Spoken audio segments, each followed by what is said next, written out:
What's up, everybody? Y'all know the business. So I've taken a couple of months hiatus from creating YouTube videos, but I wanted to update all my subscribers and let you guys know what I've been doing on my reef tank for the last couple of months. So this is going to be the update for October 2017. First off, I created a DIY canopy for my reef tank. What I wanted to do is add some T5 to my radions and see what kind of results that I would be able to get out of it.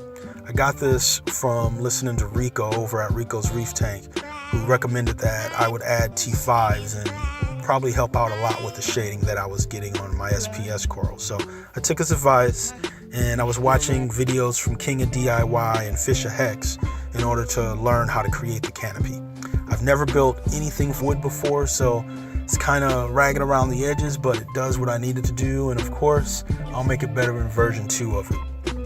So with the 3 BRS retrofit kits and the 3 Radion G3 Pros, I believe I have all the light that I would ever need, and we'll see what happens. Now, of course, when you do changes to your lights, you have to acclimate your lights to what it was set up before so you don't burn any coral. I went out and I picked up an Apex PMK kit, which is Apex version of their PAR meter.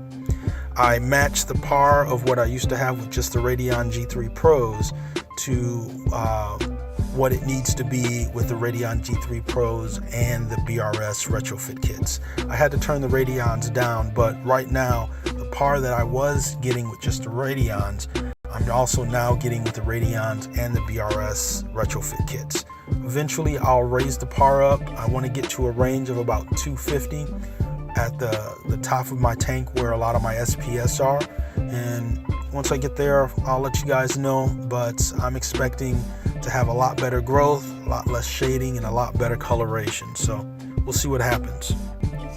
Another thing that I've done is I've stopped using that 1/4-inch flow meter that I had with my calcium reactor.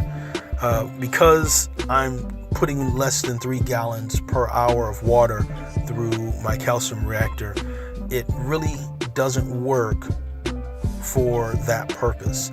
With those flow meters in the 1/4-inch size, you have to put 3 gallons or more through it.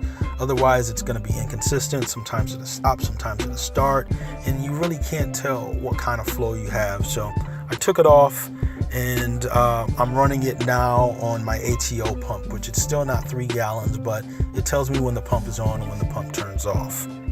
I also added a 1/2-inch flow meter to my system. I use that for my carbon reactor. It's a nice little addition. It's not needed, but it's nice to see how much water you got flowing through there. Now, unfortunately, I had a fish death over this period as well. One of my oldest fish, my Melanaris wrasse, unfortunately, he lost his eyesight and was able to hunt. So food would just be floating right in front of him.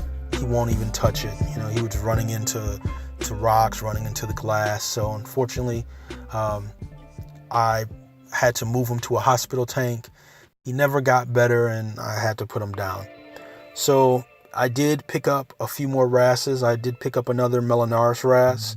I've picked up Lubbock's fairy wrasse, and I've also added 2 leopard wrasses to my tank. So my quarantine system's been quite busy in the recent months. Now, another thing that I've done is I changed my mind about the frag tank that I was setting up. I ran across a nice deal on a bubble tip, and I just fell in love with bubble tips again. So I'm changing that frag tank into a bubble tip tank, and I want to have different variations of bubble tips just kind of swaying in the current there. So, well, that's what I'm doing with my reef tank. Thank you again for taking this journey with me. Like, comment, subscribe. And as usual, y'all, happy reefing.